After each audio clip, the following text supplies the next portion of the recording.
Seja muito bem-vindo ao terceiro vídeo, dessa saga aí, onde eu estou explicando o processo penal de uma forma mais objetiva, para você entender o passo a passo, ou seja, tudo que pode acontecer ou tudo que acontece com uma pessoa que é submetida a um processo penal. Então eu comecei lá no inquérito, onde eu expliquei quem trabalha no inquérito, o que pode acontecer.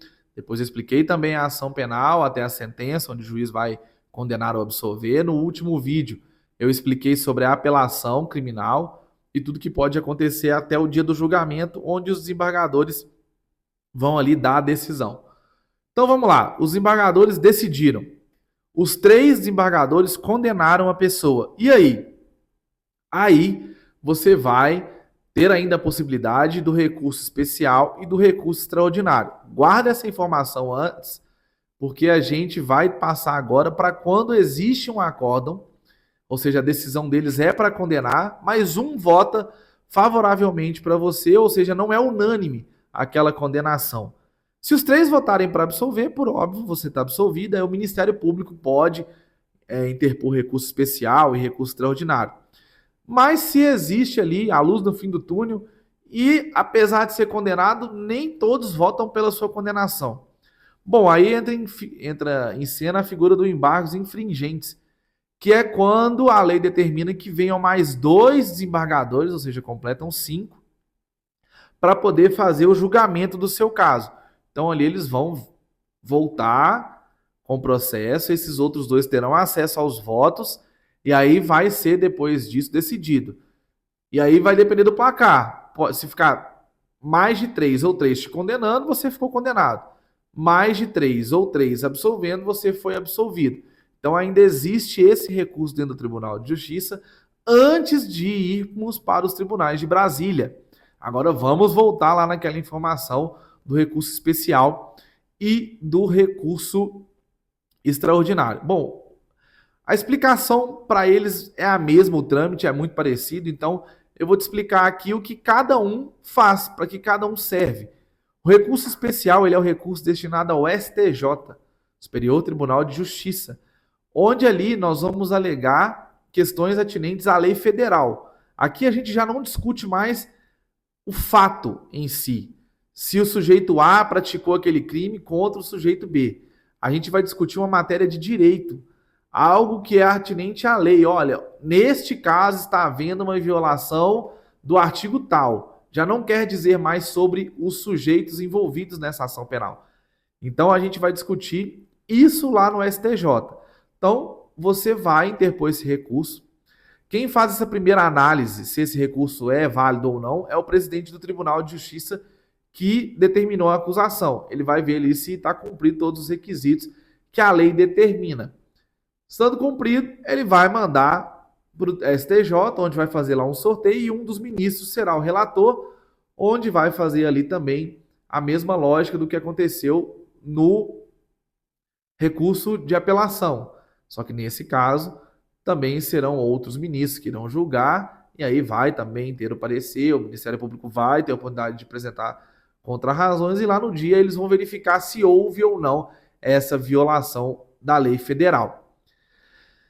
Em relação ao STF, a lógica também é a mesma. Mas o que acontece? O STF ele julga questões atinentes à Constituição.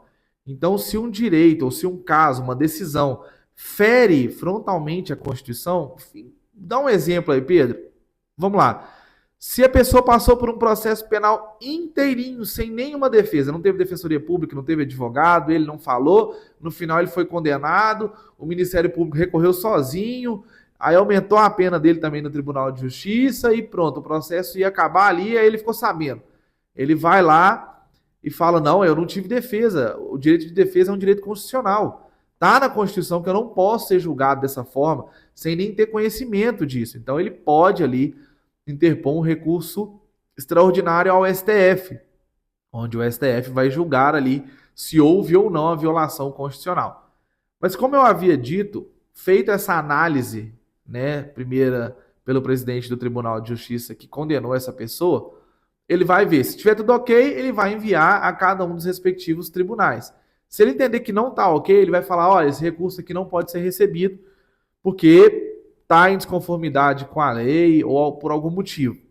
O que mais acontece na prática é a súmula 7 do STJ, onde diz que esses recursos eles não são feitos para reexaminar a prova, que foi o que eu disse lá atrás. Eles não estão aqui para discutir sobre aquele fato em si, se ficou comprovado ou não que o sujeito A praticou um crime contra a dignidade sexual do sujeito B.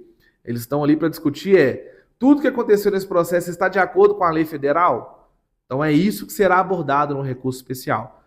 Então, dessa decisão do presidente também, se ele entender que não, o processo não vai ser recebido, você vai fazer um agravo ao STJ, ou seja, você tira o processo daqui e envia ele ao STJ para o relator que será sorteado para falar, olha, a decisão do presidente do Tribunal de Justiça, ela não pode vigorar, o recurso tem que subir, vocês têm a obrigação de analisar o meu recurso.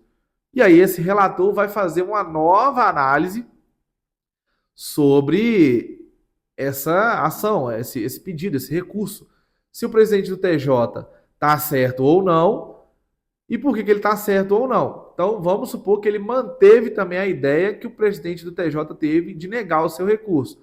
Aí você faz um agravo interno, ou seja, você tira da mão do relator e joga para a mão dos outros ministros que irão compor com ele ali esse processo, para que eles verifiquem se o relator está de acordo com o que diz a lei.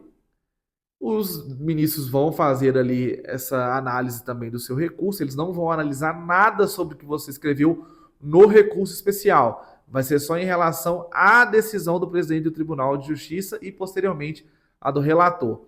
Então, eles vão verificar ali, olha, não, realmente, esse processo ele tem que ser aceito, o relator e o presidente do tribunal estavam equivocados, ou, não, está todo mundo certo, e aí, em qualquer uma dessas hipóteses, né, seja no STF ou no STJ, o processo pode ter ali, então, o seu trânsito em julgado, porque não haverá mais recurso, né?